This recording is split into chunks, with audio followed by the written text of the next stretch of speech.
তোমরা যদি আল্লাহর ভালোবাসা চাও, আমরা সকলে আল্লাহর ভালোবাসা চাই কিনা? এটা বলেন, আল্লাহর ভালোবাসা চাই কিনা? আল্লাহর ভালোবাসা যদি চান, আমাদেরকে নবীর মোহাব্বত আনতে হবে, নবীর সুন্নাহ আদায় করতে হবে, নবীকে অনুসরণ করতে হবে, নবীর ভালোবাসায় আমার জীবনটা গঠন করতে হবে। নবীর ভালোবাসায় যদি আপনি আপনার জীবনকে সাজান, তাহলে আপনি আল্লাহর ভালোবাসা পাবেন। সুবহান। এই জন্য শায়রে সুন্দর করে বলেছেন, আমার জীবনে মরণ সাজাবো মাদানী রঙে, আমার জীবনে মরণ সাজাবো মাদানী, যেই রঙে রঙিন হলে আল্লাহ রসুল তাকিবে আমার সঙ্গে, আমার জীবনে মরণ সাজাবো মাদানী রঙে, আমার জীবনে মরণ সাজাবো মাদানী রঙে। সুবহানাল্লাহ বলেন। আল্লাহ আমাদের সবাইকে ওই নবীর রঙে জীবনকে সাজানোর তৌফিক দান করুক, আমিন বলেন। আমার ভাইরা, শুধু তাই নয়, হযরতে মুহাম্মদ রাসূলুল্লাহ সাল্লাল্লাহু তাআলা আলাইহি ওয়াসাল্লামের ইরশাদ করেছেন, হযরত আবু হুরায়রা রাদিয়াল্লাহু তাআলা আনহুর বর্ণনা। আমার আবু হুরায়রা, যিনি অসংখ্য আমার নবীর হাদিস বর্ণনা করেছেন, আবু হুরায়রা রাদিয়াল্লাহু তাআলা আনহু বলেন, লা ইউমিনু আহাদুকুম হাত্তা আকুনা হাব্বা ইলাইহি মিন ওয়ালিদিহি ওয়া ওয়ালাদিহি ওয়ান নাসি আজমাইন। আল্লাহর নবী, হায়াতুন নবী, মায়ার নবী মুহাম্মদুর রাসূলুল্লাহ সাল্লাল্লাহু তাআলা আলাইহি ওয়াসাল্লাম বলেন, হযরতে আবু হুরায়রা বর্ণনা করেছেন, ও পৃথিবীর মানুষেরা, শোনো শোনো, আমরা পৃথিবীর জমিনে ভালোবাসার কোনো অভাব নাই। সন্তান মাকে ভালোবাসে, মা সন্তানকে ভালোবাসে, ঠিক কিনা? স্বামী স্ত্রীকে ভালোবাসে, স্ত্রী স্বামীকে ভালোবাসে, ভাই বোনকে ভালোবাসে, বোন ভাইকে ভালোবাসে। এই ভালোবাসা, ওই ভালোবাসা বাংলার মানুষ ভালোবাসতে বাসতে ভালোবাসার দিবস পর্যন্ত বানাইয়া ফেলেছে। কিন্তু আল্লাহর নবী, হায়াতুন নবী, মায়ার নবী মুহাম্মদুর রাসূলুল্লাহ সাল্লাল্লাহু তাআলা আলাইহি ওয়াসাল্লাম বলেন, এই পৃথিবীর সব ভালোবাসাকে তুচ্ছ মনে করে যতক্ষণ পর্যন্ত একজন মুমিন আল্লাহর বান্দা আমার নবীকে বেশি মুহাব্বত ভালোবাসবে না, ততক্ষণ পর্যন্ত সে ঈমানদার হতে পারবে না। সুবহানাল্লাহ বলেন। ঈমানদার হওয়ার জন্য এক নম্বরে যেটা প্রয়োজন হবে, এটার নাম হলো মুস্তাফার ভালোবাসা। বলুন না সুবহানাল্লাহ। এই জন্য সুন্নিরা, আমি একটা জিনিস উপলব্ধি করেছি, পৃথিবী উল্টে যাক, নবীর শানে আঘাত হোক, সেটা বরদাস্ত করে না। বলেন না, বরদাস্ত করে। এই জন্য আপনারা দেখবেন মাঝে মধ্যে আমার দলের আমার পার্টিরও যদি কেউ নবীর শানে আঘাত করে, তার বিরুদ্ধে কথা বলতে এক সেকেন্ডও চিন্তা করে না। কেননা আমার দল বড় নাকি নবী বড়? বাজির দল বড় নাকি নবী বড়? ব্যক্তি বড় নাকি নবী বড়? নবী বড়। নবীর শানে আঘাত করলে সে আপনজন হোক, আপন ভাই হোক, তারপরেও তার সাথে কোনো সম্পর্ক কোনো মুসলমানের থাকতে পারে না। এটা বলেছেন কে? মুহাম্মদুর রাসূলুল্লাহ সাল্লাল্লাহু আলাইহি ওয়াসাল্লাম বলেছেন, যতক্ষণ পর্যন্ত একজন মুমিন হতে পারবে না, যতক্ষণ পর্যন্ত তার ভাই বলেন, দুনিয়া বলেন, গাড়ি বলেন, বাড়ি বলেন, নয় সব কিছুর চেয়ে যতক্ষণ পর্যন্ত মুস্তাফার প্রেম, মুহাব্বত, ভালোবাসা বেশি হবে না, ততক্ষণ সে ঈমানদার হতে পারবে। এই জন্য সুন্নিদের কাছে কিছু না থাক, একটা জিনিস আছে, ওটার নাম হলো মুস্তাফার প্রেম আছে, মুস্তাফার গোলামি আছে। আমরা দুনিয়া ছাড়তে পারি, নবীকে ছাড়তে পারি না? বলেন না, নবীকে ছাড়তে পারি না। সেই জন্য আমার ভাইয়েরা, যে কথা বলতে চেয়েছিলাম, নবী মুহাম্মদুর রাসূলুল্লাহ সাল্লাল্লাহু তাআলা আলাইহি ওয়াসাল্লাম, দয়াল নবী, হায়াতুন নবী, মায়ার নবী মুহাম্মদুর রাসূলুল্লাহ সাল্লাল্লাহু তাআলা আলাইহি ওয়াসাল্লাম এলান করেছেন, যতক্ষণ পর্যন্ত তুমি ঈমানদার হতে পারবে না, আরে ভাই ঈমানদার না হলে তো জান্নাতও নাই, ঠিক কি না? জান্নাত কার জন্য? মুসলমানের জন্য, মানুষের জন্য না। জান্নাতের মধ্যে জান্নাত মানুষের জন্য নয়, জান্নাত হলো ঈমানদারের জন্য। তো ঈমানদার হওয়ার জন্য প্রথম যে হাতিয়ারটা প্রয়োজন হবে ওটার নাম হলো মুস্তাফার গোলামি। বলুন না সুবহান। আমরা মুস্তাফার গোলামি চাই কি না? বলেন না মুস্তাফার গোলামি চাই কি না? আমরা মুস্তাফার গোলামি চাই। আমার ভাইরা যে কথা বলতে চেয়েছিলাম, দয়াল নবী, মায়ার নবী, হায়াতুন নবী মুহাম্মদুর রাসূলুল্লাহ সাল্লাল্লাহু তাআলা আলাইহি ওয়াসাল্লাম বলেন, যতক্ষণ পর্যন্ত পৃথিবীর সব কিছুর চেয়ে আল্লাহর নবীর মোহাব্বত ভালোবাসা বেশি হবে না, ততক্ষণ পর্যন্ত সে ঈমানদার হতে পারবে না। বুজুর্গানে দ্বীন, উলামায়ে কেরামগণ, হুফাজে কেরাম, মুহাদ্দিসিনে কেরামগণ, হাদিস বিশারদগণ, ওনারা ঐক্যমত পোষণ করেছেন, একজন ব্যক্তি আরেকজন ব্যক্তিকে ভালোবাসার জন্য, একজন ব্যক্তি আরেকজন ব্যক্তির প্রেমিক হওয়ার জন্য, একজন ব্যক্তি আরেকজন ব্যক্তির প্রেমে পাগল হওয়ার জন্য, ভালোবাসার জন্য কিছু হাতিয়ার প্রয়োজন হয়। যেমন আমি আপনাকে কেন ভালোবাসবো? আমি আপনাকে কেন ভালোবাসবো?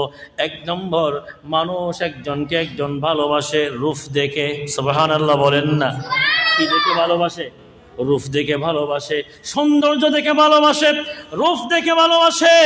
তোমার রূপে আমি মতওয়ারা হয়ে গেলাম, তোমার রূপে আমি মতওয়ারা হয়ে গেলাম, আমি তোমার রূপ থেকে পাগল হয়ে গেলাম।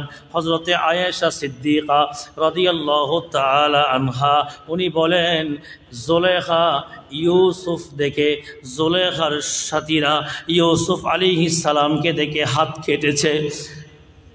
আপনারা শোনেন নাই কথাটা? হযরত ইউসুফ আলাইহিস সালামকে দেখে জুলেখা এবং জুলেখার সাথীরা হাত কেটে ফেলেছে। হযরত আয়েশা সিদ্দিকা রাদিয়াল্লাহু তাআলা আনহা বলেন, তারা যদি আমার নবীকে দেখতো কলিজাটা পর্যন্ত কেটে দিয়ে দিত। সুবহানাল্লাহ। জুলেখা এবং তার সাথীরা ইউসুফ আলাইহিস সালাম থেকে হাত কেটে রক্তাক্ত করেছে। খোদার কসম, তারা যদি আমার নবীর সৌন্দর্য দেখতো, হাত নয় কলিজাটা কেটে ভাগ করে দিয়ে ফেলতো। সুবহানাল্লাহ বলে। কিরকম মহব্বত! কত সুন্দর ছিল আমার নবী, কত সুন্দর ছিল আমার নবী। তো ওই নবীর প্রেমে পাগল না হয় আমরা কোন নবীর প্রেমে পাগল হব? বলেন না। ওই নবীর প্রেমে পাগল না হয় আমরা কোন নবীর প্রেমে পাগল হব বলেন? আমার মায়েরা যে কথা বলতে চেয়েছিলাম, শুধু তাই নয়, একজন প্রেমিক আর একজন প্রেমিকাকে, একজন ব্যক্তি আর একজন ব্যক্তিকে ভালোবাসার জন্য যে জিনিসটা সর্বপ্রথম প্রয়োজন হয়, সর্বপ্রথম প্রয়োজন যেটা হয় ওটার নাম হলো সৌন্দর্য। ওটার নাম কি? সৌন্দর্য। কিতাবের মধ্যে পাওয়া যায় হযরতে জাবির বিন সামুরা, হযরতে জাবির বিন সামুরা রাদিয়াল্লাহু তাআলা আনহু একদিন পূর্ণিমার চাঁদ রাতে একদিন বের হলো, ঘর থেকে বের হলেন। পূর্ণিমার চাঁদ রাতে একদিন নবী করিম সাল্লাল্লাহু আলাইহি ওয়াসাল্লামের সাথে বের হলেন। পূর্ণিমার চাঁদের রাতে ঘর থেকে বের হওয়ার পরে পূর্ণিমার চাঁদ একদিকে, আমার দয়াল নবী মুস্তাফা তার পাশেই দাঁড়িয়ে আছেন। হযরতে জাবির বিন সামুরা রাদিয়াল্লাহু তাআলা আনহু বলেন, খোদার কসম, আমি একসাথে দুইটা জিনিস তখন দেখতে পাইলাম। একদিকে নবী মুস্তাফা সাল্লাল্লাহু আলাইহি ওয়াসাল্লাম, আরেকদিকে হলো পূর্ণিমার চাঁদ। আমরা জানি 14 তারিখের চাঁদ সুন্দর না? বলেন না সুন্দর কিনা? 14 তারিখের চাঁদ বড় সুন্দর, বড় সুন্দর, বড় রৌনক, গোটা পৃথিবীকে আলোকিত করে ফেলে। হযরতে জাবির বিন সামুরা বলেন, আমি যখন 14 তারিখের চাঁদের রাতে, চাঁদনি রাতে ঘর থেকে বের হলেন, আমার নবী মুস্তাফার সাথে আমি চাঁদ দেখলাম, আবার নবীকে দেখলাম, আমি চাঁদ দেখলাম, নবীকে দেখলাম, বারবার চাঁদ দেখলাম, নবীকে দেখলাম। খোদার কসম, আমি বলতে বাধ্য হলাম, পূর্ণিমার চাঁদ পর্যন্ত আমার নবীর রূপের কাছে হেরে গেল। পূর্ণিমার চাঁদের চেয়েও সুন্দর হলো আমার নবীর নূরানী চেহারা। সুবহানাল্লাহ। আমার নবীর নূরানী চেহারায় মোবারক পূর্ণিমার চাঁদের রাতের কাছেও হেরে যায়। ওই ওই নবী আল্লাহ দয়া করে মায়া করে মেহেরবানি করে ওই নবীকে দিয়েছেন আমাদের কাছে। আল্লাহ দয়া করে মায়া করে মেহেরবানি করে ওই নবীর উম্মত বানিয়েছেন আমাদেরকে। বলুন না সুবহান। ওই নবীর উম্মত হওয়াটা ভাগ্যের না কষ্টের? হও না বাজিয়ল। ওই নবীর উম্মত হতে পারা এটা কি ভাগ্যের নাকি কষ্টের? ওই নবীর উম্মত হওয়ার জন্য, ওই নবীর উম্মত হওয়ার জন্য অন্য অন্য নবীরা পর্যন্ত পাগল পারা ছিল। ওই নবীর উম্মত হওয়ার জন্য অন্য অন্য নবীরা পর্যন্ত আল্লাহর কাছে অ্যাপ্লিকেশন করেছে। ওই নবীর উম্মত হওয়ার জন্য পৃথিবীর সকল নবীরা পর্যন্ত পাগল ছিল। আর আমরা পাগলামিও করি নাই, অ্যাপ্লিকেশনও করি নাই, আমরা কিছুই না করে আল্লাহ দয়া করে মেহেরবানি করে আমাদেরকে ওই নবীর উম্মত বানিয়েছেন। সুবহানাল্লাহ বলেন। এই জন্য ওই কিয়ামতের ময়দানে আমরা কিছুই দেখাতে না পারলেও আমাদের এলম হেলম, আমাদের যদি সব কিছু কমও হয়, একটা সার্টিফিকেট, একটা বড় দামি জিনিস আল্লাহ আমাদেরকে দিয়েছে, এটার নাম হলো আমরা আল্লাহর হায়াতুন নবীর গোলাম উম্মত হতে পেরেছি। সুবহানাল্লাহ বলেন। এই জন্য ওই নবীকে মোহাব্বত করে, ওই নবীকে ভালোবেসে যদি এই পশ্চিম চাল চৌধুরী বাড়ির স্মৃতি সংসদের ব্যবস্থাপনায় মাহফিলে এসে পশ্চিম চাল মসজিদে বসে বসে যদি ওই নবীর শানে দরুদ শরীফ পড়েন, ওই নবীর সানাখানি করেন, ওই নবীর গোলামি করেন, ওই নবীর গুণগান করেন, আল্লাহর নবী যদি মোহাব্বত লেগে যায়, আল্লাহর নবী যদি ভালোবাসা আপনার নেক নজর লেগে যায়, ওই কিয়ামতের ময়দানে আল্লাহর নবী সুপারিশ করবে। আর আল্লাহর নবী যাকে সুপারিশ করবে ওই ব্যক্তি কোনোদিন জাহান্নামী হতে পারে। এই জন্য নবীকে মোহাব্বত করবেন, নবীকে ভালোবাসেন, বেশি বেশি করে নবীর দরুদ শরীফ পড়বেন। আসুন একটু দরুদ শরীফ পড়ি। আল্লাহুম্মা সাল্লি সাইয়্যিদিনা মাওলানা মুহাম্মাদ ওয়া আলা আলি সাইয়্যিদিনা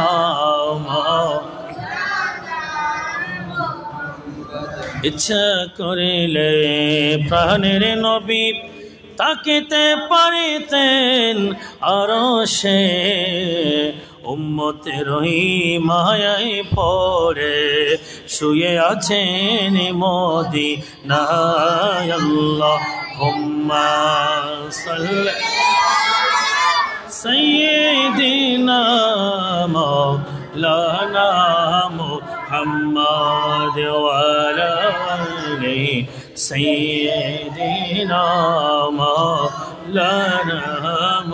আমার মায়েরা, যে কথা বলতে চেয়েছিলাম, আমার নবী মুস্তাফা, দয়াল নবী, হায়াতুন নবী, মায়ার নবী মুহাম্মদুর রাসূলুল্লাহ সাল্লাল্লাহু তাআলা আলাইহি ওয়াসাল্লামের নূরানী চেহারায় আনোয়ার এত সুন্দর ছিল, এত সুন্দর ছিল।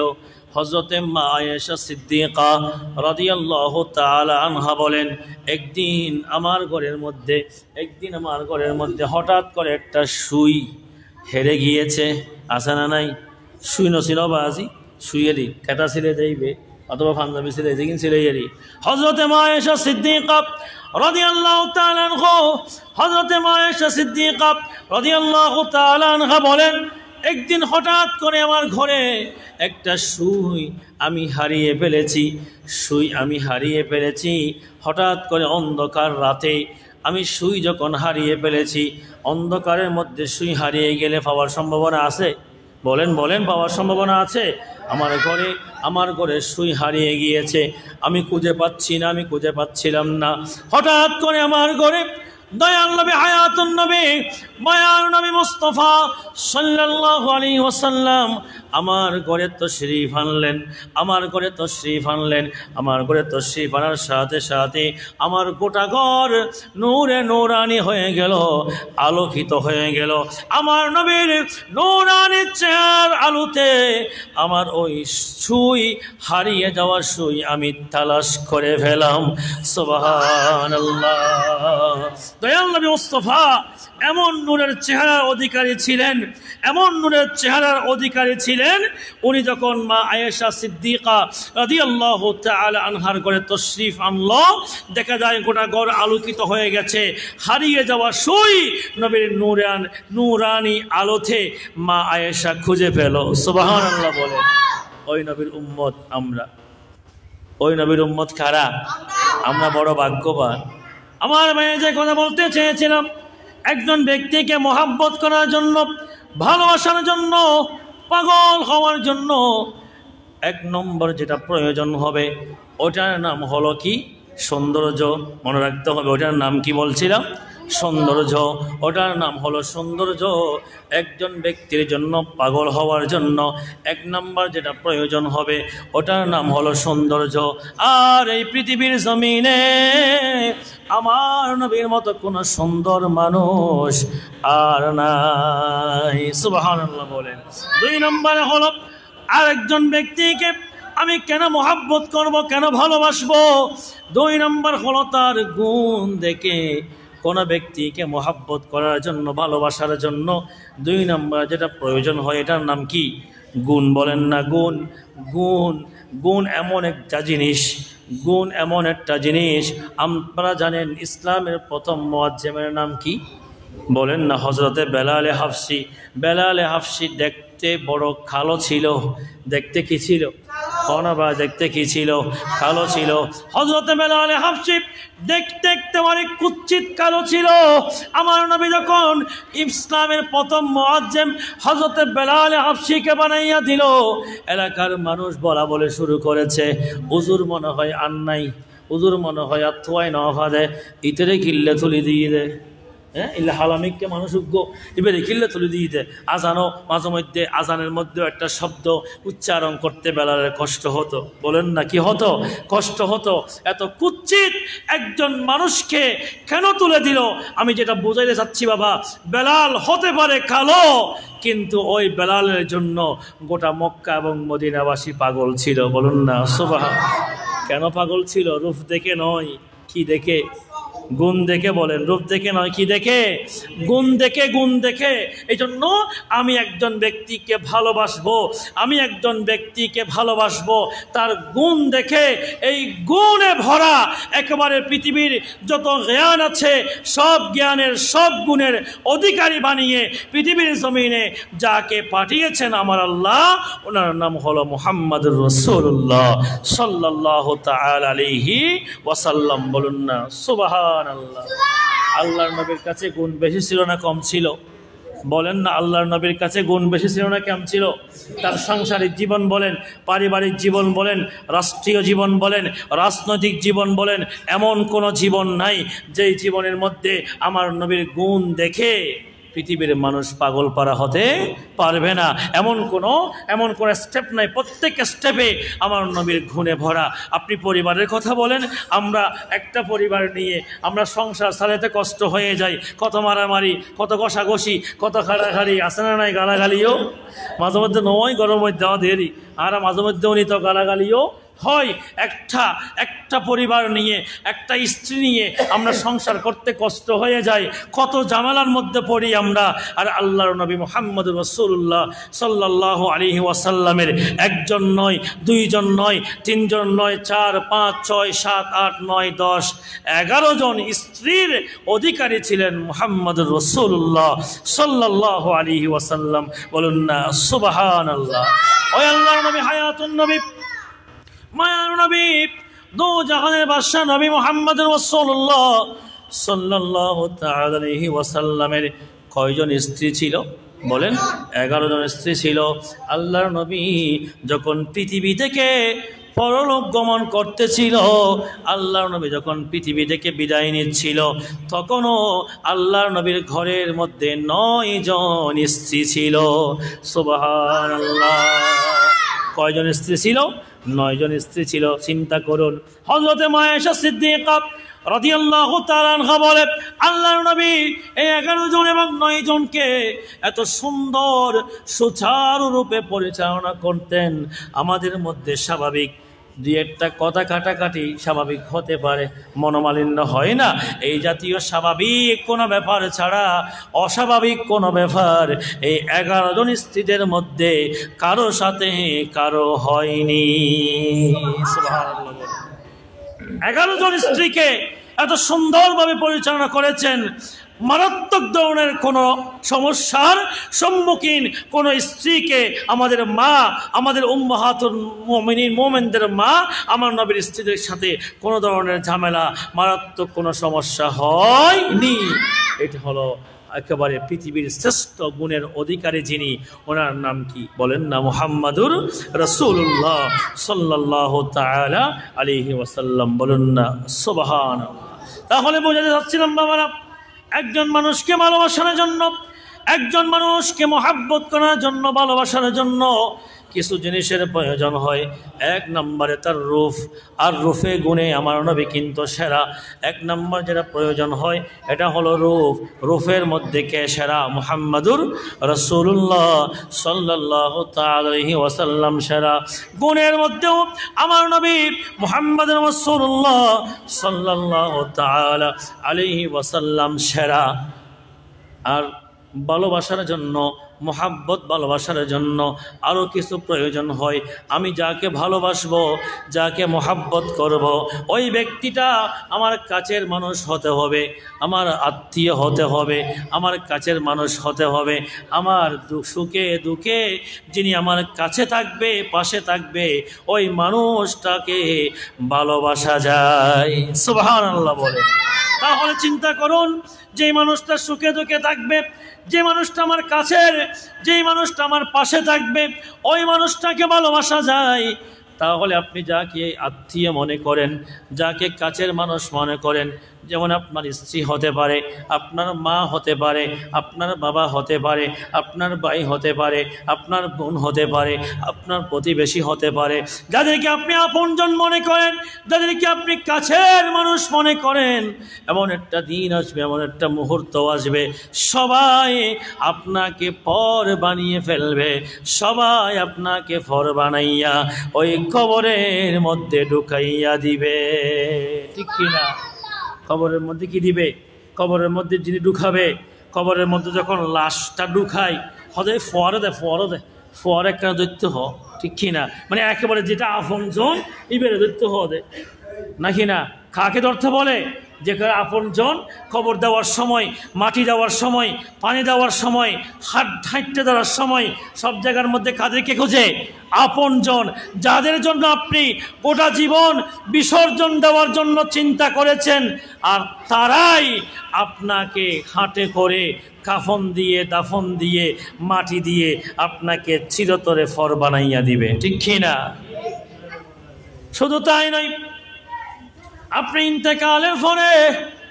ইন্তেকালের পরে যাদের জন্য আপনি চুরি করেছেন, ডাকাতি করেছেন, যাদেরকে আপনজন মনে করেছেন, যাদের জন্য গোটা জীবন বিসর্জন দিয়েছেন, দিনকে দিন বলে নাই, রাখতে রাত বলে নাই, এমন অনেক বাবা আছে না, দিনমজুর, রিক্সা চালায়, ভ্যান গাড়ি চালায়, ঠেলা গাড়ি চালায়।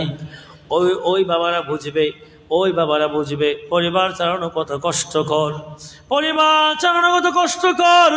ওই বাবারা বুঝবে পকেটের মধ্যে যখন 1 টাকাও থাকে না, ওই মুহূর্তে যখন পরিবার থেকে বলে আমার এই লাগবে, সেই লাগবে, ওই মুহূর্তে তুমি হলাৎ করে হলেও, ঋণ করে হলেও, ডাকাতি করে হলেও, চুরি করে হলেও ঘরের মধ্যে জিনিস আনে নাকি?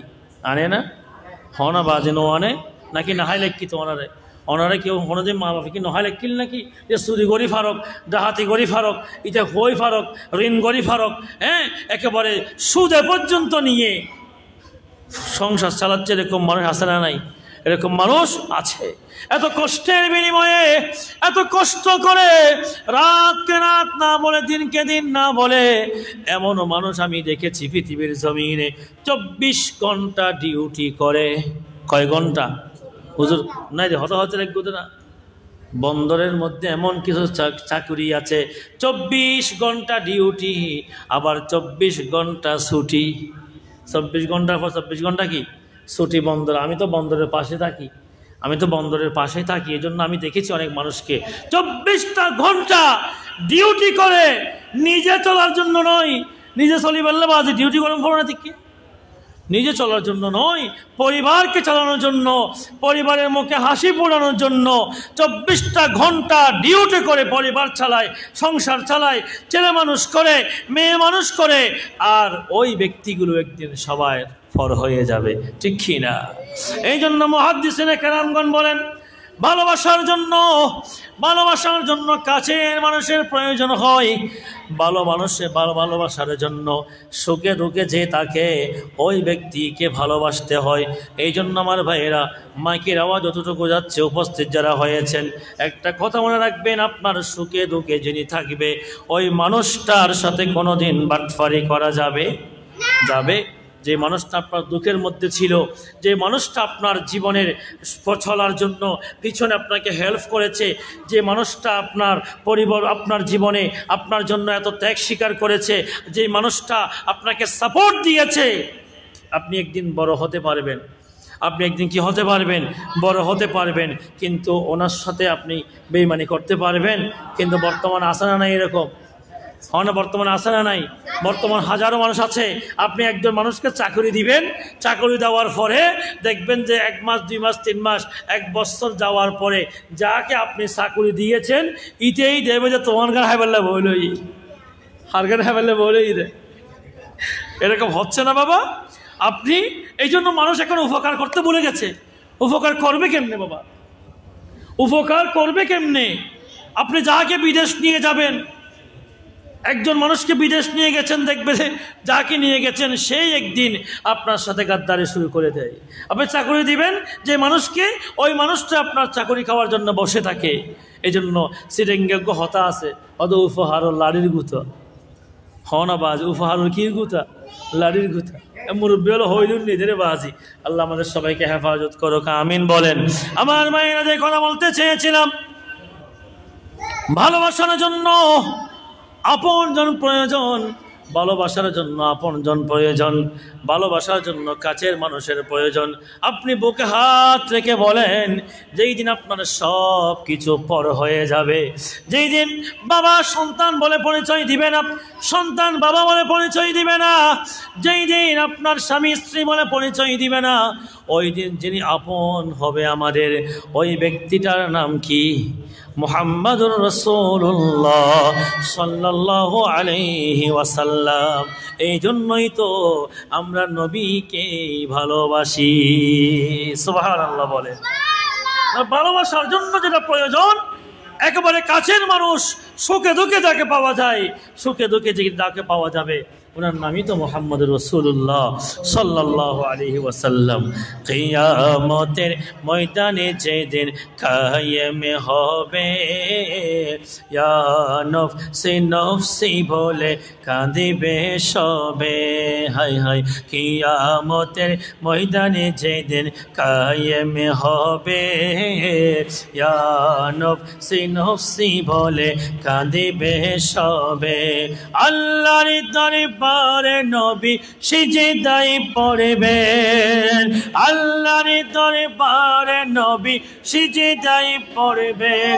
শাফায়াতের মালিক যিনি, শাফায়াতের মালিক যিনি, তাহাকে চিনুন। ভালো যদি বাসতে হয় নবীকে বাসুন, ভালো যদি বাসতে হয় নবীকে বাসুন। ভালো যদি বাসতে হয় নবীকে বাসুন। কেন? তোমার দুঃখ যন্ত্রণা যে জনে সইতে পারে না, তোমার দুঃখ যন্ত্রণা যে জনে সইতে পারে, সেই নবীজির মোহাবতে, সেই নবীজির মোহাবতে দরুদ পড়িও। ভালো যদি বাসতে হয় নবীকে বাসিও, প্রেম যদি করতে হয় নবীর সাথে করিও। সুবহানাল্লাহ বলেন। আমার ভাইরা, যে কথা বলতে চেয়েছিলাম, দয়াল নবী মুহাম্মদ রাসূলুল্লাহ সাল্লাল্লাহু তাআলা আলাইহি ওয়াসাল্লামের কাছে আমরা যেই জিনিসটা পেয়েছি ওটা পৃথিবীর কোনো ব্যক্তির কাছে পাওয়া সম্ভব না। এই জন্যই তো আমরা নবীকে মহাব্বত করি। মুহাদ্দিসিনে কেরামগণ বললেন 4 নম্বরে যে জিনিসটা প্রয়োজন হয় ভালোবাসার জন্য, এটার নাম হলো অনুগ্রহ, দয়া। আর ওই দয়ার ভান্ডার হলো আমার নবী মুস্তাফা। সুবহানাল্লাহ বলেন। ও দয়ার ভান্ডার কে? মুহাম্মদ রাসূলুল্লাহ সাল্লাল্লাহু আলাইহি ওয়াসাল্লাম। ওই নবীর জন্য সাহাবায়ে কেরাম পাগল পারা ছিল। ওই নবীর দয়া অনুগ্রহ পেয়ে সাহাবায়ে কেরাম ধন্য ছিল। ওই নবীর ভালোবাসায় সাহাবায়ে কেরাম মতওয়ারা ছিল। নবীর মোহাব্বত ভালোবাসা, নবীর মোহাব্বত ভালোবাসার নিদর্শন। আপনি যদি বুঝতে চান চিন্তা করেন, রাত যাবে সকাল হবে, দিন যাবে সপ্তাহ, মাস যাবে বছর চলে যাবে, তারপরও আপনি উপলব্ধি করতে পারবেন না ওই নবী কেমন মায়ার নবী, কেমন দয়াল নবী। ওই নবীর সাথে কি রকম মোহাব্বত করব, কি রকম ভালোবাসবো, এটা যদি আপনি সাহাবায়ে কেরামের জীবনী আলোচনা করেন, সাহাবায়ে কেরামের জীবনী আপনি যদি নিজের জীবনে উপলব্ধি করেন, তাহলে বুঝতে পারবেন ওই নবীকে কি রকম মোহাব্বত করতে হবে, ভালোবাসতে হবে। সুবহানাল্লাহ। ওই নবীকে মোহাব্বত করেছেন, ভালোবেসেছেন 1 নম্বরে হলো যিনি, ওনার নাম হলো সিদ্দিকে আকবর। সুবহানাল্লাহ বলেন। নবীকে যিনি মোহাব্বত করেছেন, নবীকে যিনি ভালোবাসেছেন, 1 নম্বরে ওনার নাম কি বলেন? সিদ্দিকে আকবর। এই নবীকে ভালোবাসার কারণে সিদ্দিকে আকবর পৃথিবীর জমিনে আমার নবীর সাথী ছিলেন। নবীকে ভালোবাসার কারণে সিদ্দিকে আকবর হিজরতের সময় আমার নবীর সাথে ছিলেন। নবীকে ভালোবাসার কারণে সিদ্দিকে আকবর কবরের মধ্যে আমার নবীর সাথেই আছেন। সিদ্দিকে আকবর নবীকে মোহাব্বত করার কারণে, ভালোবাসার কারণে ওরা পৃথিবীর সর্বপ্রথম যে আল্লাহর বান্দাটা নবী ছাড়া পৃথিবীর সর্বপ্রথম যে আল্লাহর বান্দাটা জান্নাতে প্রবেশ করবে ওটার নাম হলো সিদ্দিক আকবর। সুবহানাল্লাহ। কিসের কারণে? নবীর ভালোবাসার কারণে। কিসের কারণে? নবীর ভালোবাসার কারণে। কেন? এই নবীর ভালোবাসার জন্য যিনি বলেছেন ওনার নাম কি? লা ইলাহা ইল্লাল্লাহ। আল্লাহ বলেছেন আমাকে পেতে হলে নবীর কাছে যাও। সুবহানাল্লাহ বলেন। قل إن كنتم تحبون الله فاتبعوني يحببكم الله ويغفر لكم ذنوبكم। তোমরা যদি নবীর মোহাব্বত ভালোবাসায় জীবনটা গড়ো, অটোমেটিকলি আল্লাহকে পাওয়া যাবে। সুবহানাল্লাহ বলেন। বলেন না কি পাওয়া যাবে? আল্লাহকে পাওয়া যাবে। আল্লাহকে পেতে হলে আমরা কোথায় যাব? নবীর কাছে যাব। ওই নবীর কাছে যিনি গিয়েছেন, নবীর কাছে গেলে আমার আল্লাহ সিদ্দিকে আকবর বানাইয়া দেয়। সুবহানাল্লাহ বলেন। যারা হাজী সাহেবরা গিয়েছেন ওরা জানে, যারা হাজী সাহেবরা গিয়েছেন ওরা জানে মুহাম্মদ রাসূলুল্লাহ সাল্লাল্লাহু আলাইহি ওয়াসাল্লামের পাশে নূরানি বিছানায় যিনি ঘুমাচ্ছেন ওনার নাম কি? হযরতে সিদ্দিকে আকবর। এজন্য আমরা তো সিদ্দিকে আকবর হতে পারবো না। আমরা সিদ্দিকে আকবর হতে পারবো না। কেন পারবো না জানেন? আমরা তো আছি কথায়, কাজে নাই। বলেন না আমরা কি আছি? কথায় আছি, কাজে নাই। কিরকম?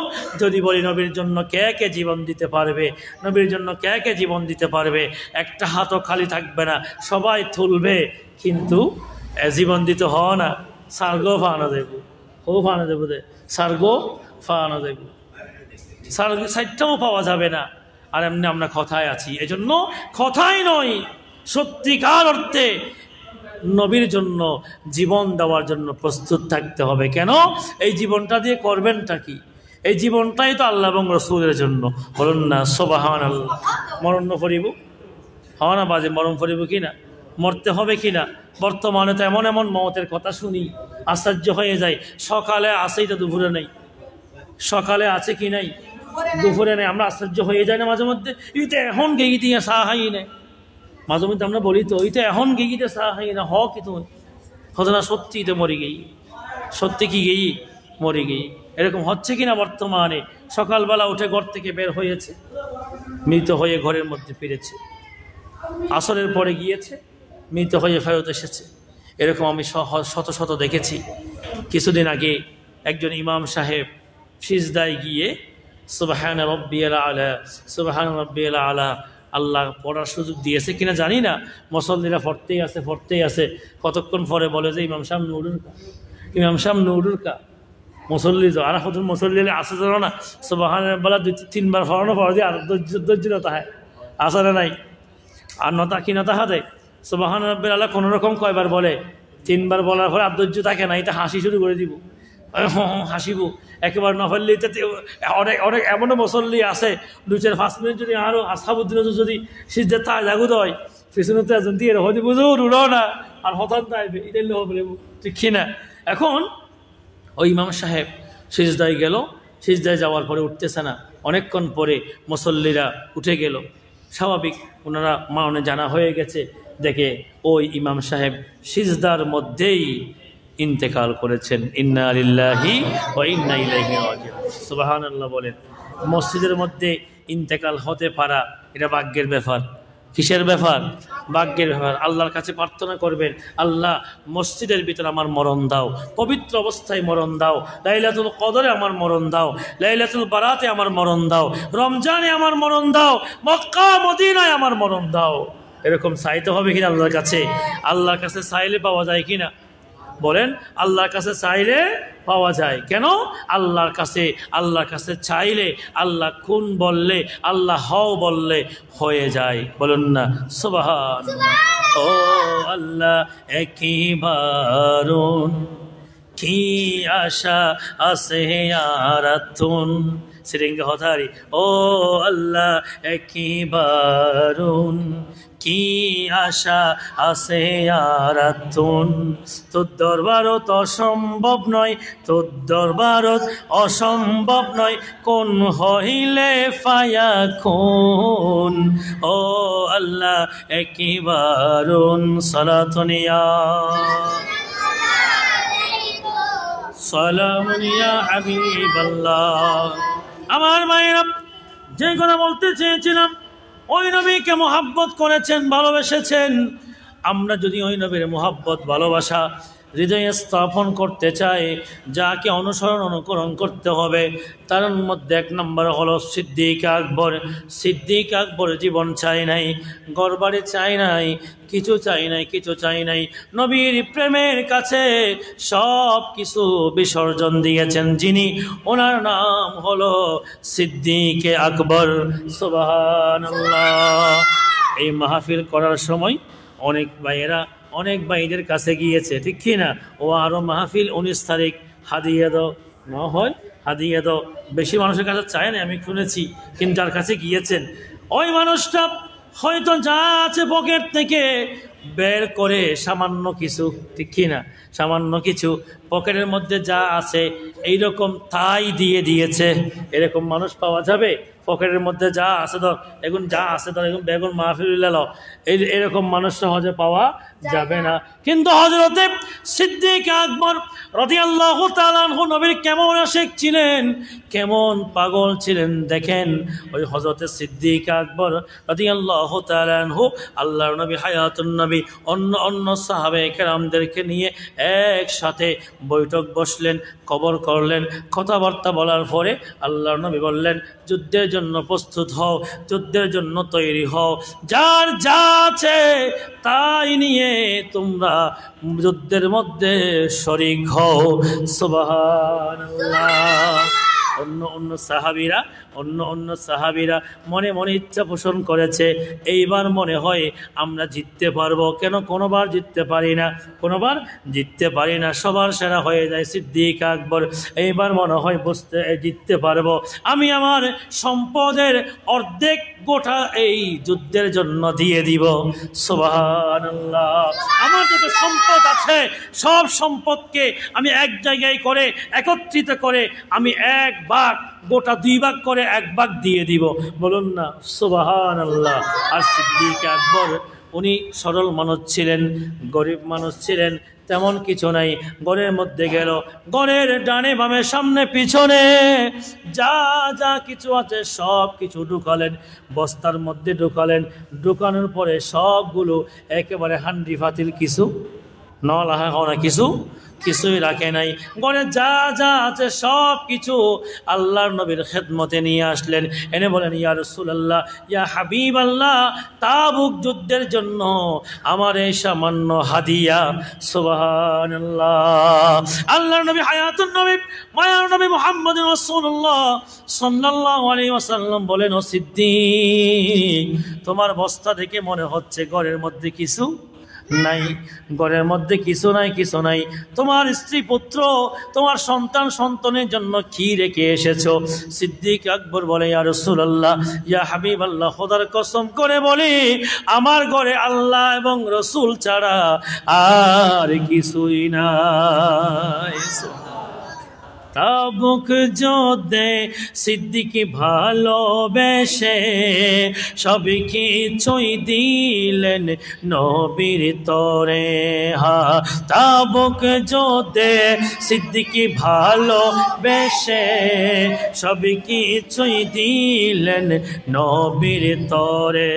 নবী বলেন, ও গো সিদ্দিক, নবী বলেন, ও গো সিদ্দিক, রাখলি কি কিছুই তোমার ঘরে? তখন সিদ্দিকী বলে, আল্লাহ রাসূল রেখেছি আমি আমার ঘরে। সুবহানাল্লাহ বলে। তাহলে ভালোবাসতে হবে কার মতো? সিদ্দিক আকবরের মতো। আমার গোটা জীবন বিসর্জন দিয়ে দিব, প্রয়োজনে জীবন দিয়ে দিব। হিজরতের সময় যখন সিদ্দিক আকবর নবীকে নিয়ে যাচ্ছে, আল্লাহর নবীকে বলেন, ইয়া রাসূলুল্লাহ, ইয়া হাবিবাল্লাহ, আপনি পিছনে যান, আমি সামনে। সুবহানাল্লাহ বলেন। আপনি পিছনে যান, আমি সামনে যাই।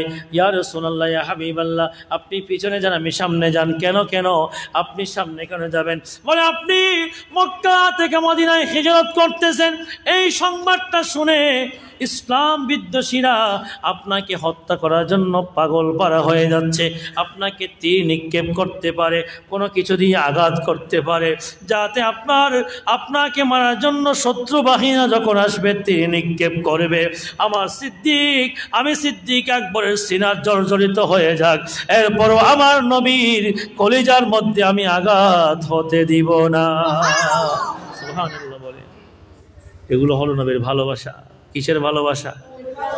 আমার শরীর জর্জরিত হয়ে যাক, এরপরেও নবীকে আঘাত করবে, নবীর সিনার মধ্যে আঘাত করবে, আমি সিদ্দিক আকবর সেটা বরদাস্ত করব না। বলেন না, এটাই হলেন নবীর মহব্বত। হাবেশি নবীর প্রেমে দিওয়ানা আশিকি ছিলেন বেলাল। হাবেশি নবীর প্রেমে দিওয়ানা, বুকের উপর পাথর দিলেন তবু কলমা ছাড়লেন না। সুবহানাল্লাহ বলে। বুকের উপর পাথর দিয়েছে, তবু নবীর কলমা ছাড়ে নাই। মারতে মারতে রক্তাক্ত করে ফেলেছে, বেহুশ করে ফেলেছে। মারতে মারতে বেহুশ, শরীর জর্জরিত হয়ে গেছে, সিনার উপরে পাথর দিয়ে দিল। যখন অনেকক্ষণ পরে হু করে একটু নিঃশ্বাস ফেলেছে, বুঝতে পেরেছে এখনো বেলাল বাঁচিয়ে আছে। কি আছে? বেঁচে আছে, বাঁচিয়ে আছে। বেলাল যখন বেঁচে আছে, নিঃশ্বাস ফেলল। শত্রু বাহিনীরা বলতেছে, এখনো সময় আছে, এখনো সময় আছে, এখনো সময় আছে, বলো তুমি নবীকে ভুলে গেছো, তুমি নবীকে ভুলে গেছো বলো। তখন বেলাল উত্তর দেয়, আমার যতক্ষণ পর্যন্ত জীবন আছে ততক্ষণ পর্যন্ত আমি নবীকে বলতে পারবো না। অনেক জর্জরিত, অনেক আঘাত করার পরে যখন তারা একেবারে দিশেহারা হয়ে গেছে, আর নফারের ইতিরে লইনে তোর লইরা ফাইতেন ন সিরেঙ্গে হতা আর কি, তোর লইরার ফাইতে হাইতাম ন, তোরে মাইতে মাইতে অবস্থা করলাম, আঘাত করলাম, সিনার উপরে পাত্র দিলাম, তারপরও তুই নবুজর, তোর লইনার ফাইতাম ন, এটা মারা রাখ, হার মারা রাখ, এটার মারা রাখ। হযরত বেলাল হাবশী রাদিয়াল্লাহু তাআলা আনহুর মা জননী এসে বেলালকে কিছু খাওয়ানোর জন্য চেষ্টা করলো, কিছু খাওয়ানোর জন্য চেষ্টা করলো। বেলাল নিঃশ্বাস ফেলতে পারে না, হাঁটতে পারে না, বসতে পারে না। ওই রকম অবস্থার মধ্যে বেলাল মাকে বলে, মা আগে বলো আমার নবী কেমন আছে। আমি কিচ্ছু খাবো না, আহার করবো না, জীবন চলে যাক, আমি কিচ্ছু খাবো না, কিচ্ছু খাবো না, আগে বলো আমার নবী আছে। যতক্ষণ পর্যন্ত আমার নবী ভালো আছে, আমার নবীকে, আমার নবীর সংবাদ আমি পাবো না, ততক্ষণ পর্যন্ত আমি বেলাল এক ফোঁটা পানিও পান করব না। এটাই হলো নবীর ভালোবাসা। কার ভালোবাসা? ইয়া তার নবীর ভালোবাসা আছে তো, ঠিক কিনা? নবীর ভালোবাসা আছে না? ঈদের নবীর ভালোবাসা আছে। মাথার টুপিও নাই, মুকুট দাড়িও নাই, মিসওয়াকও নাই, ঢিলাও নাই, সুন্নাতও নাই, কিছু নাই, আছে না নাই? কিছুই নাই নবীর ভালোবাসা।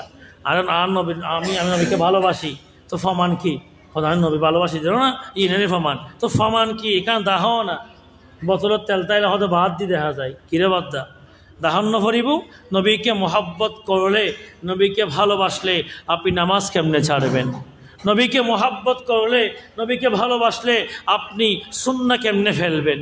নবীকে মোহাব্বত করলে, নবীকে ভালোবাসলে আপনি মুখের দাড়ি কেমনে ফেলবেন? আমাকে একটু বুঝান তো। নবীকে মোহাব্বত করলে, নবীকে ভালোবাসলে আপনি কেমনে সুন্নাহ থেকে দূরে থাকবেন? আবার রাগ্ন করছি বাজে বুঝিবেল্লা হইদি। নবীকে মোহাব্বত করলে, নবীকে ভালোবাসলে আমরা করে দিন কি নবীর সিনায় আঘাত করতে পারবো? নবীর সিনায় আঘাত করতে পারবো না। এই জন্য আমরা সকলেই নবীর সুন্নাহ পালন করার সেই তৌফিক দান করুক, আমিন বলেন না? আমার ভাইয়েরা, যে কথা বলতে চেয়েছিলাম, আমাকে আরেকটা বিষয় দিয়েছে নবীর মোহাব্বত, নবীর ভালোবাসার পাশাপাশি মাদক। আমরা মাদক সেবন করি, মাদক সম্পর্কে বলার জন্য বলেছেন মাদক সেবন করলে আমাদের কি ক্ষতি হতে পারে। আমি ওইদিকে একটু পড়ে যাচ্ছি, আগে নবীর মোহাব্বত ভালোবাসার কথা বলি। নবীর মোহাব্বত ভালোবাসা এক নম্বরে ছিল, কি বলছিলাম, নাম কি? আকবর। এরপরের নাম হলো ফারুক আজম, ওসমান গনিজুন নূরাইন, মাওলা আলী শেরে হুদা। এইভাবে আস্তে আস্তে যতগুলো সাহাবে কেরাম আমার নবীকে দেখে দেখে আমার নবীর ঈমান এনেছে, সবগুলো সাহাবী হলো আকাশে তারকার মতো, সবগুলো সাহাবী হলো জান্নাতি। সুবহানাল্লাহ। সব সাহাবীরা কি বলেন না? সব সাহাবীরা কি জান্নাতি? আমরা তো একটা কথা শুনেছি, আশরায়ে মুবাশশারা 10 জনকে নবীর সার্টিফিকেট দিয়েছে।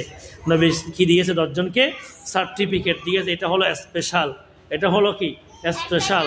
ফার্স্ট গড়েদার মধ্যে হদিন আইফল আসফাই আর হদিন আগে ফাদও আছে না নাই? আগে ফেলিবে কি ফেল নাকি? কিরে বাজি M- ফেলিবে, M-, B grade, C grade, এটাও ফেল না তো, সবগুলো ফার্স্ট। সবগুলো কি ফার্স্ট। উনি 9 থেকে 10-এ উঠতে পারবে, উনি 10 পাস করে কলেজ লেভেলে যেতে পারবে, কেন? ফার্স্ট করেছে তো।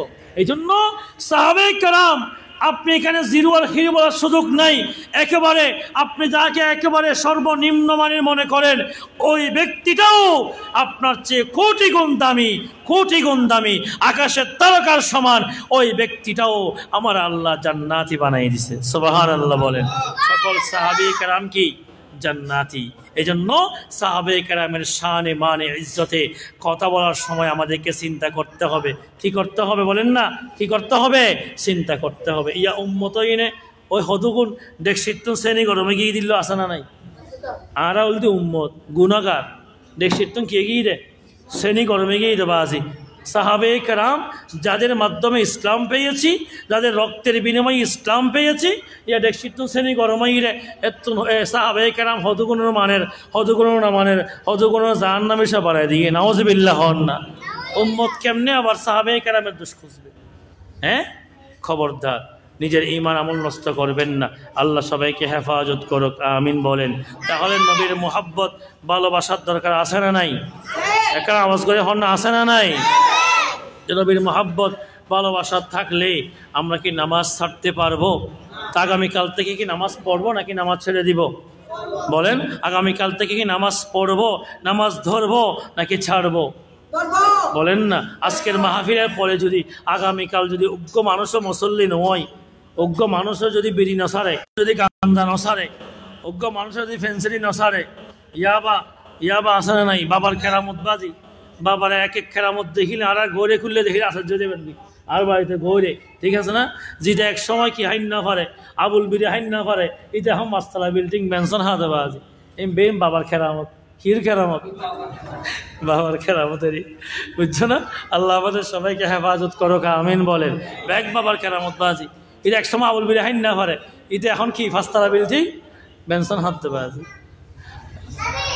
হ্যাঁ এই কিন্তু দেখে কত চিন্তা করো তারা কি ভুল করলাম ওনারা ভুল ন করুন বাজি ওনারা ভুল ন করুন কেন এই মাদক দ্রব্য সেবন মাদক দ্রব্য মাদক ব্যবসা মাদকের সহযোগিতা সব কিছুকে হারাম করে দিয়েছেন মুহাম্মদ রাসূলুল্লাহ সাল্লাল্লাহু আলাইহি ওয়াসাল্লাম মাদক কি জায়েজ না জায়েজ হন না বাজি মাদক কি জায়েজ না জায়েজ মদ জুয়া এগুলো হলো নাজায়েজ মদ জুয়া এগুলো হলো নাজায়েজ আল্লাহর নবী হায়াতুন নবী মুহাম্মদ রাসূলুল্লাহ সাল্লাল্লাহু তাআলা আলাইহি ওয়াসাল্লাম এই মদ জুয়াকে হারাম হিসেবে ঘোষণা দিয়েছেন সুবহানাল্লাহ বলেন এখন কি মদ জুয়া বাড়ান না হমের মদ জুয়া বাড়ান না হমের বাড়ে দিন দিন বেড়েই চলেছে দিন দিন বেড়েই চলেছে আল্লাহ আমাদের সবাইকে এই মদ জুয়া থেকে হেফাজত করুক আমিন বলেন আমার ভাইয়েরা মদ্যপান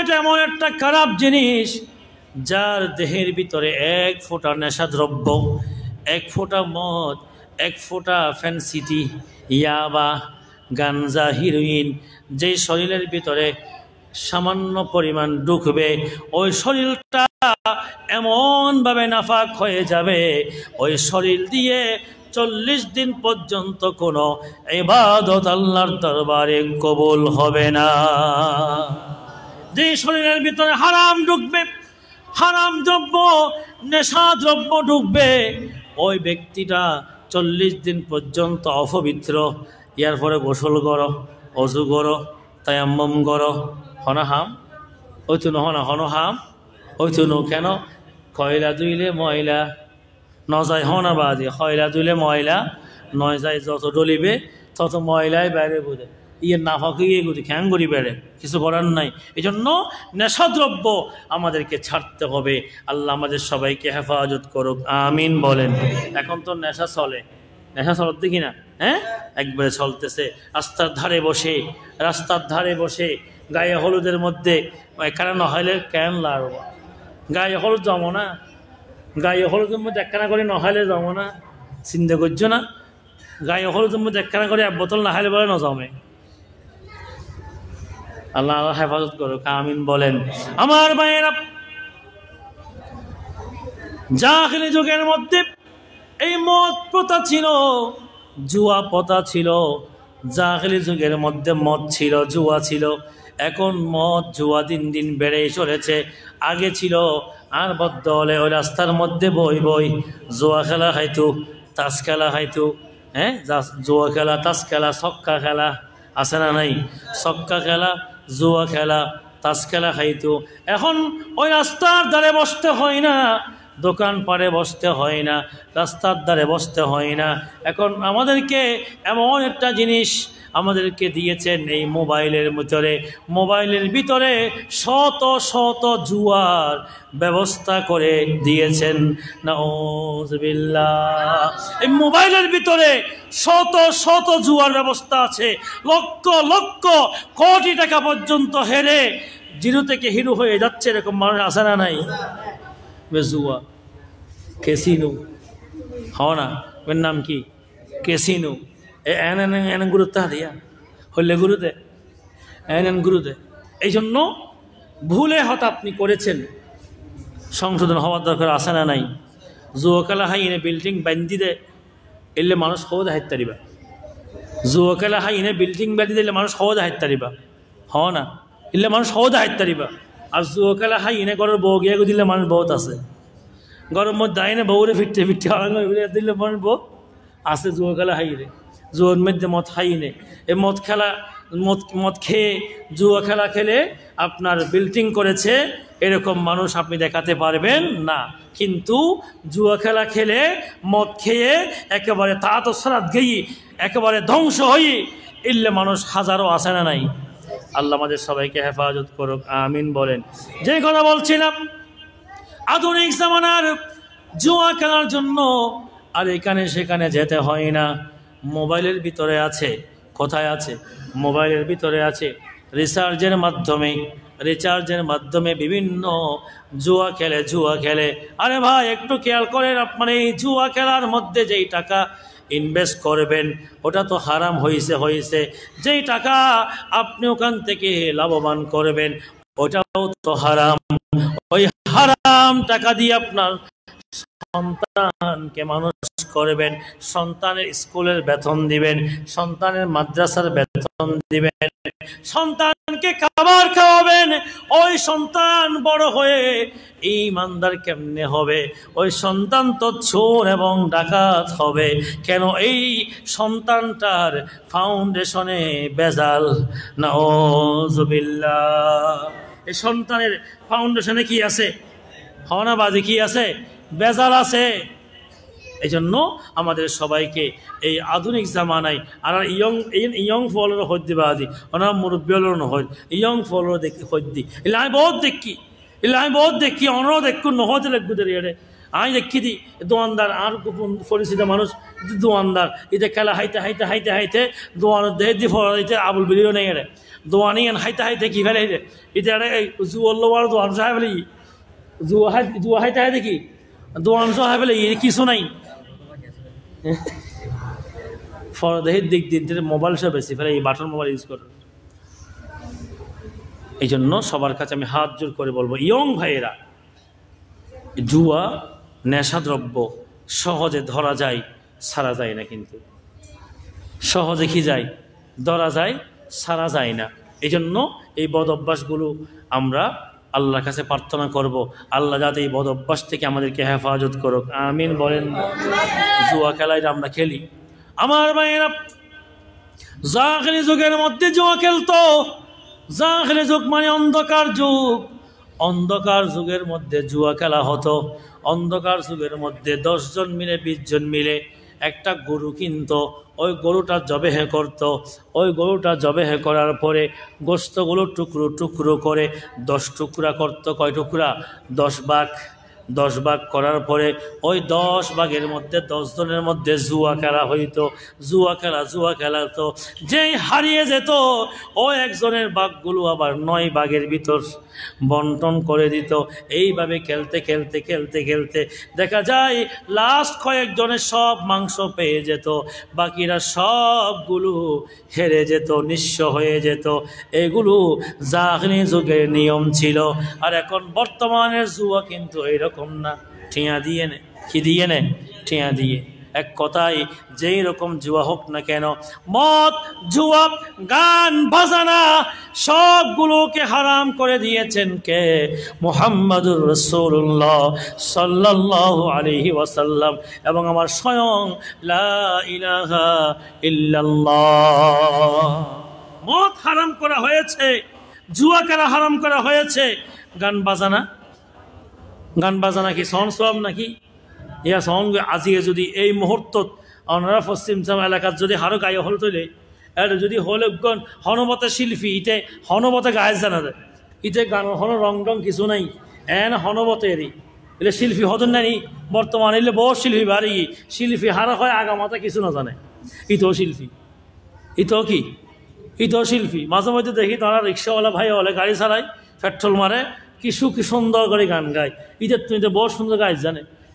হ্যাঁ, এটা শিল্পী হয়ে গিয়ে গান করে গায়ে ফেলে হনবতে ব্যাস এটা শিল্পী হয়ে গিয়ে দেখি মেন দেয়ার মধ্যে চেয়ার দন ফেরত চেয়ার দন ফেরত বইবে জায়গা দন ফেরত বর্গে খেলে পিছিয়ে দিলে একটা মানুষ নোয়ারিব, বর্গে খেলে পিছিয়ে দিলে হবু একটা মানুষ নোয়ারিব।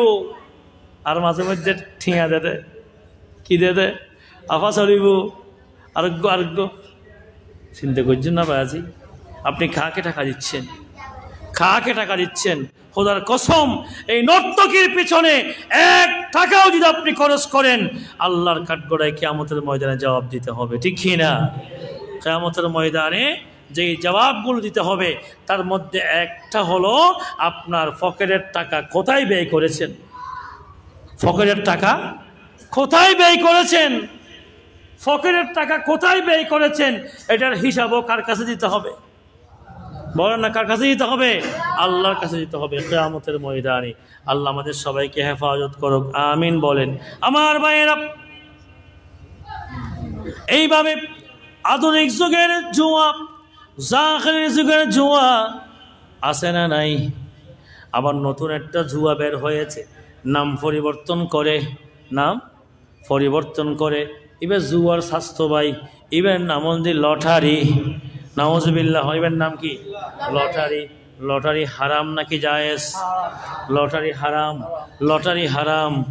এক প্রকারের লটারি আবার জায়েজ। সুবহানাল্লাহ। এই দিয়ে লটারি ব্যাগিন হারাম ন জায়েজ যোগ্য আছে।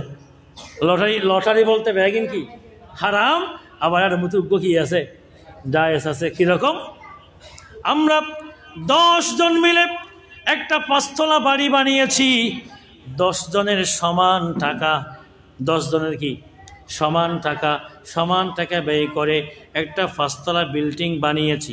5 তলা বিল্ডিং বানিয়েছি। বিল্ডিং বানানোর পরে এখন 10 জনের মধ্যে কোন ব্যক্তি কোন তলায় থাকবে? এটা যদি হয় 3 তলা, নিচতলা কি জানে? 3 তলা থেকে কোন দেয়?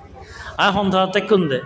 3 তলা। এই জন্য তাফসীরে মাআরিফুল কোরআন নামক একটা কিতাবের মধ্যে বলা হয়েছে, আপনার সম্পদের ভাগ সমান সমান করে যদি 10 জনে মিলে কোন একটা ব্যবসা বাণিজ্য গড় বাড়ি করেন, কোন ব্যক্তি কোন দিকে থাকবেন, কোনটা আপনি নেবেন, এটা যদি আপনি লটারির মাধ্যমে আপনি ভাগ করেন, ওই লটারিটা জায়েজ। সুবহানাল্লাহ বলেন। লটারি কি? ইবে তো লটারি ন, ই বলতে 8 টিয়া দিয়ে না হুজুর, বুঝছেন না? 10 তলাকান বিল্ডিং বান্ধি, 10 তলাকান কি বান্ধি, বিস্তীর্ণ বান্ধি 10 জনে মিলে, এরকম হচ্ছে তো শহরের মধ্যে। স্বাস্থ্য ভাইয়ের মিলিয়ন একটা বান্ধি ওই মাদ্রাসায় বিয়ার ফাঁসুদি নাম দিয়ে দে ফ্রেন্ডস টাওয়ার। নাম কি দিয়ে দে? Friends tower. বন্ধু হলে মিলি বান্ধি দেরি। তো একটা 5 তলা বাঁধানোর পরে এক তলার মধ্যে 2 ফ্ল্যাট করে করেছে। তাহলে কোন ফ্ল্যাটে কে থাকবে এটা একটা লটারির মাধ্যমে নির্ধারণ করেছে, ওটা হলো জায়েজ। আর যদি তুই 5 টাকা দিয়ে না 5 লাখ টাকা ভেবে চিন্তা করি লটারি ঠানো, ই বলতি কি হারাম হ না? ই বলতি কি হারাম? ই বলতি হারাম, হারাম লটারি বলে। ও আজিরে বা আজি যদি লাগিয়া যায়। আরও আপনার ঈমান নষ্ট করার জন্য লটারির মধ্যে আরেকটা জিনিস লেখে, ভাগ্য পরীক্ষা। কি পরীক্ষা? ভাগ্য পরীক্ষা করতে বলে। আমার ভাগ্যের মালিক কে? আল্লাহ। হন না বাজি, ভাগ্যের মালিক কে? তুই হন। আমার ভাগ্য পরীক্ষা করত না। হ্যাঁ, ইয়ার মুসলমান বরবাদ হইতে আর নাই। উজুর রাদ্দা হয়, উজুর এখানে আত্মান সহ তো আমি বিদেশ যাত্রীর জন্য উজুর বিদেশ যাত্রা বলে আতলে হাসো না কিরে বাজি উজুর বিদেশ যাত্রা মানে ইয়ে বান্দরও দেখাতে, বান্দরও দেখাইব, উজুরও দেখাইব, বৈদ্যরও দেখাইব। হ্যাঁ, আর দেখাইব দে। আর তো বহু আছে কেনা সহ তো হিন্দি বলে হা আছে হিন্দি। এই দাঁড়িয়ে বৈদ্য বলে হওয়া তুলি দাঁড়িয়ে কিম বলে বউ। আর প্রথম দেখা যাবে মাথারও টিল্লে বলে ধুবো। চিন্তা করছেন না? এগুলো সবগুলো অপসংস্কৃতি। আমাদের এগুলো থেকে বের হয়ে আসতে হবে। আল্লাহর কাঠগড়ায় যদি জবাব দিতে চান, আল্লাহর কাছে যদি বাঁচতে চান, এই অপসংস্কৃতিগুলো থেকে আমাদেরকে কি হতে হবে? বাহির হয়ে আসতে হবে। হ্যাঁ, ফেঁসাই রাখাতে এবার কি আবাসী বললে করে হাতে মনত আছে কি হতে ফেঁসাই করে হাত খ্যাঙ্গরি নিম হতো না। হ্যাঁ, এগুলো অপসংস্কৃতি বাবা। এটা আরেকটা পশু, উনি নিম, ওনার শব্দটাই এরকম।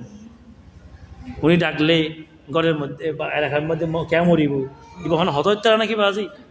হ্যাঁ, এই অপসংস্কৃতিগুলো আমাদেরকে কি করতে হবে? বর্জন করতে হবে। এগুলো ইমানের ক্ষতি হয়ে যায়। কেন? মওতের মালিক আল্লাহ না, মওতের মালিক। তুমি যে একটা মওতের মালিক ফেসারে বানায় ফেলি, তাহলে তোমাদের ইমানের কি আছে? জামেলা আছে, দুর্বল আছে। ইমানটা বড় শক্ত জিনিস বাবা। হ্যাঁ না ইয়েন হসুবাতার ফানি ন জেনে জাগুদ্দি জেনে জাগুদ্দি ইয়েন এত সহজ ন ইয়ান তো আরা কাফের গাঠটিলে বই লই, কাফের গাঠটিলে বই লই কিছু হন্য হইবে কাফের বাড়াই দেয়। এই জন্য বর্তমানে আমরা আপডেট হয়েছি, পরিবর্তন হয়েছি, সব ভেদাভেদ ভুলে গোটা বাংলাদেশের সুন্নিরা এক হয়েছে। এখন কি হয়েছে? এক হয়েছে। আহলে সুন্নাহ ওয়াল জামাত গোটা বাংলাদেশের সব সুন্নিরা এক হয়েছে। আগামী 30 তারিখ রায়পুর আমাদের ওয়াহেদ আলী চৌধুরী বাজারে আমরা সব ভেদাভেদ ভুলে হয়তো হতে পারে আনোয়ারার মধ্যে শ্রেষ্ঠ একটা জামায়াত হতে চলেছে, আনোয়ারার জমিনে শ্রেষ্ঠ একটা জামায়াত হতে চলেছে। এখানে বড় বড় দেশ বরণ্য ওলামায়ে কেরামদেরকে দাওয়াত দেওয়া হয়েছে। আমাদের সবাই যদি সুযোগ থাকে 30 তারিখ আগামী আমরা সবাই চেষ্টা করব ওখানে যাওয়ার জন্য। এটা দিন বিকেল থেকে শুরু হবে, হয়তো বিশাল মাহফিল, তো আমরা আশারের পর পরেই শেষ করে দেওয়ার চেষ্টা করব। আল্লাহ আমাদের সবাইকে তৌফিক দান করুক, আমিন বলেন। আমার ভাইয়েরা, যে কথা বলতে চেয়েছিলাম, লটারি, ভাগ্য পরীক্ষা, এগুলো কিন্তু হারাম না জায়েজ। এগুলোর প্রতি বিশ্বাস স্থাপন করা যাবে না? বলেন না, বিশ্বাস স্থাপন করা যাবে না, বিশ্বাস স্থাপন করা যাবে না। এগুলোর মধ্যে বিশ্বাস স্থাপন করলে আপনার জীবনে বাটা আসার সম্ভাবনা আছে। কেন? এগুলো আমার আল্লাহর অপছন্দনীয় কাজ। আল্লাহ রাব্বুল আলামিনের অপছন্দনীয় কাজ যারা করে তাদের জীবনে ক্ষতি অবধারিত। এই জন্য জীবনে কোনোদিন লটারি কেউ টানবেন না। কেন? লটারির মধ্যে দেখবেন যে আপনি টানতে টানতে টানতে টানতে যত বেশি টেনেছেন, আপনার লাস্ট দেখবেন যে যেটা পাবেন মূল্য হিসাব করলে এটা চেয়েও কম। বলেন না? হতে পারে একজন লটারির মাধ্যমে বড় একটা কিছু পেয়ে গেছেন, দেখবেন যে এরপরে আপনার এমন একটা রোগ হবে যেই রোগের কারণে আপনার কোটি টাকা পর্যন্ত 1 সেকেন্ডে চলে যেতে পারে কিনা। হ্যাঁ, এই জন্য অপসংস্কৃতি, অপকর্ম, হারামের দিকে ধাবিত হবেন না। হারাম কাজ করবেন, আল্লাহ এবং রসুল আপনার প্রতি রাগান্বিত হয়ে যাবে, নারাজ হয়ে যাবে। আল্লাহ আমাদের সবাইকে হেফাজত করুক, আমিন বলেন। এইভাবে মদ্যপান, জুয়া, যত ধরনের অপসংস্কৃতি বেহাইয়াপনা আছে সবগুলোকে কিয়ামতের আলামত বলা হয়েছে। কিসের আলামত? হজনবাদ, কিয়ামতের আলামত। যত কিয়ামত সন্নিকটে আসবে, যত কিয়ামত সন্নিকটে আসবে, তত এই অপসংস্কৃতি, অপকর্মগুলো বেড়েই চলবে, বেড়েই চলবে। আমরা মনে করেছি কিয়ামতের আলামত, কিয়ামত অনেক বেশি দিন আছে। না না না না না, মুহাদ্দিসিনে কেরামগণ তসবির সাথে তুলনা দিয়েছেন। তসবির ছাড়া ছিল না, এত তো মুরব্বিয়াল ফখরের মধ্যে তসবির ছাড়া থাকতো। এই হজমত আছে, হ্যাঁ, এখন মোবাইল তো আছে, তসবি আছে না? তসবি কমে গেছে বাবা। আগের যুগে মানুষের পকেটের মধ্যে তসবি থাকতো, তসবি থাকতো। আমি আমার খালা, আমার মেজো খালা, উনি মারা গেছে, আমি দেখেছি মুরব্বী মানুষ। যখন ঘরে গিয়েছি, একদিন দেখি অজিবা পড়তেছে, আরেকদিন দেখলাম নামাজ পড়তেছে, আরেকদিন দেখলাম তসবি পড়তেছে। যখনই শুয়ে আছে তসবি, বসে আছে তসবি। ওই মাইফল্লাহ হতাহর মুরব্বিয়াল মিলি আতমদি কি আছে? তসবি আছে। বাদ এনে এখন গিয়ে এগুলো এখন নাই। তসবি ছাড়া তা আলিফুর রম্মি কেউ মসজিদের মধ্যে ফাড়ে দেয়। আরো আল্লাহ সবাইকে হেফাজত করুক, আমিন বলেন। আমার ভাইয়েরা, মদ্যপান, মদ্যপান, যত ধরনের খারাপ অপসংস্কৃতি অভ্যাস আছে সবগুলোকে হযরতে আবু হুরায়রা রাদিয়াল্লাহু তাআলা আনহুর মতে আমার নবী ইরশাদ করেছেন, এইগুলো সবগুলো হলো কিয়ামতের আলামত। মনে করবেন কিয়ামতের আলামত একটা চলে আসা মানে বাকিগুলো আর বেশি দিন নেই। তসবিহ ছাড়া যেইভাবে ছিঁড়ে গেলে, তসবিহ ছাড়া তসবিহ ছিঁড়ে যাওয়ার পরে, তসবিহ থেকে একটা তসবিহ বের হওয়ার পরে বাকিগুলো বের হতে কি বেশি সময় লাগে নাকি? হনবাদি বেশি সময় লাগে না? বেশি সময় লাগে না। মুহাদ্দিসিনে কেরামগণ ওইভাবে উপমা দিয়েছেন, তসবিহ ছাড়া যেমনে ছিঁড়ে যায়, ছিঁড়ে যাওয়ার পরে বাকি তসবিহগুলো বের হতে সময় লাগে না। ঠিক একইভাবে আল্লাহর কোনো বান্দা পৃথিবীর জমিনে যখন দেখবেন মদ্যপান বেড়ে গেছে, খারাপ অপসংস্কৃতি বেহাইয়েপনা বেড়ে গেছে, দেখবেন বাকিগুলো আসতেও বেশি দেরি নাই।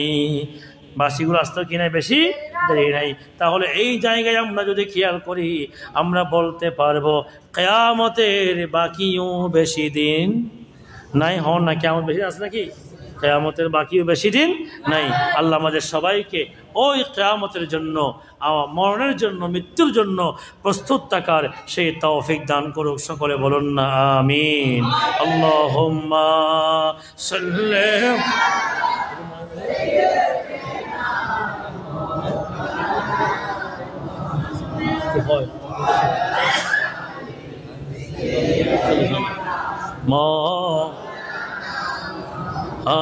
গোলাপ নীলাম, গাধা নীলাম, নীলাম রজনী গন্ধা, মনের শোকে মালা গেঁথেছি সকাল থেকে সন্ধ্যা, একেবারে যদি দাও দেখা ও গো কামিলি ওয়ালা, মনের শোকে পরাবো তোমায় হাজার ফুলের মালা, ইয়া রাসূলুল্লাহ ইয়া হাবিবাল্লাহ, গোলাপ নীলাম,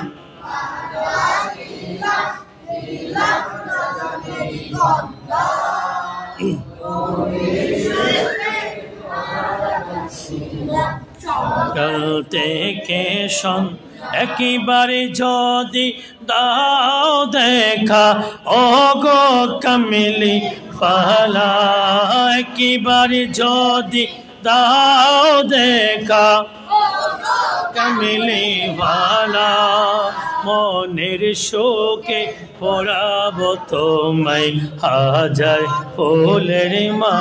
সুবহানাল্লাহ বলেন। আমার ভাইয়েরা, মাদক, মদ্যপান, পেনসিটি, ইয়াবা, গাঞ্জা যেগুলো বলা হয়, এইগুলো আমার নবী হযরতে আবু উমামা রাদিয়াল্লাহু তাআলা আনহুর বর্ণনা। রাসূল পাক সাল্লাল্লাহু তাআলা আলাইহি ওয়াসাল্লাম ইরশাদ করেছেন, শয়তান বড় ভালো মানুষ, ঠিক কি না? শয়তান বড় ভালো মানুষ ছিল, আল্লাহর হুকুম অমান্য করার কারণে শয়তান হয়ে গেছে। শয়তান বড় ভালো মানুষ ছিল, বড় নামাজি ছিল, বড় আবা খাবা ছিল, কিন্তু কার হুকুম অমান্য করেছে? আল্লাহর হুকুম অমান্য করার কারণে শয়তান অভিশপ্ত হয়ে গেছে।